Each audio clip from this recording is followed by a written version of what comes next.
2025 Aston Martin Vanquish First Look, new V12 GT gunning for Ferrari.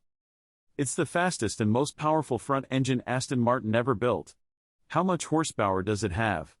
That was the first question from Aston Martin insiders when they learned Motor Trend just had a look at Ferrari's new front-engine Gran Turismo, the 12-cylinder, earlier this year. 818. There were smiles all round, eyes glittering. We're good with that. Now we know why. The twin-turbo 5.2-liter V12 under the hood of the new Aston Martin Vanquish makes 824 horsepower and a thumping 738 pounds-to-foot of torque. This Vanquish is not merely the most powerful front-engine Aston Martin in history. It's the fastest, too, with a claimed top speed of 214 miles per hour. And on top of all that, it steals bragging rights from Ferrari's new flagship GT. The new Vanquish looks like an Aston Martin, iconic grille and a long hood and a low roofline that sweeps back to voluptuous haunches over the rear wheels. But it has a character all its own, not the least because it rolls on a wheelbase that's 3.15 inches longer than that of the DB12, the extra length spliced between the base of the A-pillar and the front axle center line. There's also a touch more formality to the DLO at the C-pillar and a bolder take on the Aston vent in the front fenders. The grille is bigger than that of the DB12 and Vantage, and that's not just to make a visual point of difference, it offers 13% more surface area to the airflow than the grille of the 760 horsepower DBS 770 Ultimate, previously Aston's most powerful front-engine 12-cylinder car, to help keep that potent V12 cool. A panoramic glass roof is standard, a lightweight carbon fiber roof is available as an option, and is tinted to allow just 6% light transmission. The rear end is perhaps the boldest styling statement on the new Vanquish. Though not as extreme as the camtail of the limited edition, manual transmission Valor, the Vanquish rear end is the most abrupt on a production in-house Aston Martin since the 1967 DBS and is capped by a semi-floating structure nicknamed the Shield that can be finished in custom colors or carbon fiber. The shield is flanked on either side by 7 stacked LED light blades, a technology first seen on the Valkyrie hypercar. The light blades give the new Vanquish the first vertical taillight graphic on an Aston since the DB6. Below them are a pair of big-bore dual exhaust outlets framing the obligatory rear diffuser. Underneath those gorgeous carbon fiber panels is a bonded aluminum body structure like that used for the smaller DB12 and Vantage. Additional underbody stiffening elements, plus a stiffer cross brace deliver a 75% increase in lateral stiffness compared with the DBS 770 Ultimate. Suspension is multi-link front and rear, controlled by Bilstein DTX adaptive shocks and larger anti-roll bars. First used on the DB12, the Bilstein DTX shock allow finer tuning of the damping characteristics in the 3 drive modes, GT, Sport, and Sport Plus. The electric power steering rack is controlled by way of a non-isolated steering column to improve feel. Standard brakes are carbon ceramic, with 16.1-inch rotors up front and 14.2-inch items at the rear that allow fade-free braking at temperatures up to more than 1,400 degrees Fahrenheit and reduce unsprung mass by 60 pounds compared with steel brakes. Standard wheels are forged 21-inch alloys, which are fitted with Pirelli P0 tires, 275/35 at the front and 325/25 at the rear, that have been specifically developed for the Vanquish.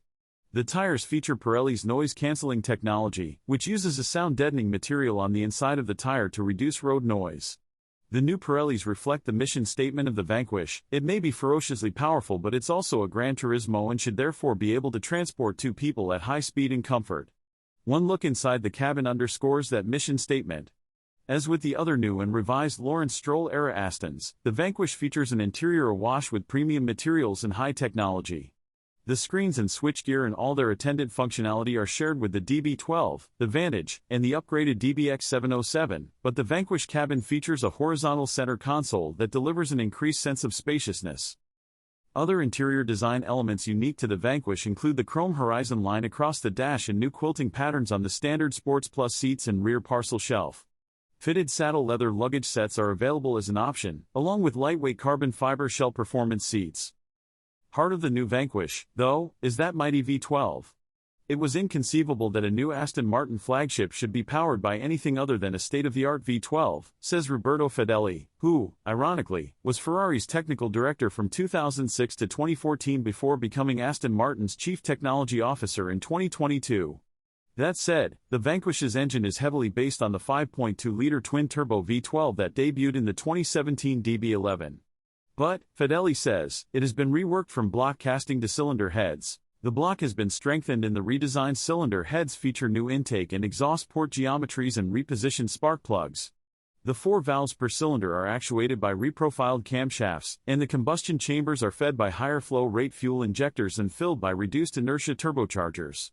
The new turbos are not only more responsive, but also spin 15% faster and have an intelligent wastegate system that accumulates boost pressure at part throttle, which can be deployed the instant the driver goes to power, a feature Aston calls boost reserve. The revamped V12 drives the rear wheels through an 8-speed ZF automatic transmission and an e-diff that can transition from fully open to 100% locked in 135 milliseconds. The e-diff enhances the agility of the chassis in low and medium speed corners, but its main task is to work in concert with the new stability control system to manage the rear end of the car at high speeds, ensuring driver confidence through fast sweepers and lane change maneuvers. Along with damping carefully calibrated to ensure the rear tires follow the contours of the road, the e-diff is one of the key elements in ensuring the engine's prodigious torque gets to the tarmac, says Aston Martin's Director of Vehicle Performance, Simon Newton. "There's no front-engine, rear-drive GT with this much torque," Newton says. "But we had the confidence we could make it work." On paper, the new Aston Martin Vantage is simply the logical successor to the 12-cylinder DBS. But it's more than that. With more power and torque, a chassis with a longer wheelbase, a more luxurious interior, unique carbon fiber body panels, and a production volume limited to just 1,000 cars a year, the Vanquish is now emphatically the flagship of the front-engine Aston Martin lineup.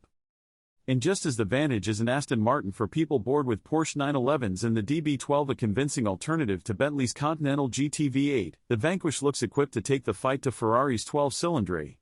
Indeed, with a base price of $429,000, Aston's big and fast GT will be priced right on Ferrari's 12-cylinder front-engine flagship when the first cars arrive in the US early next year.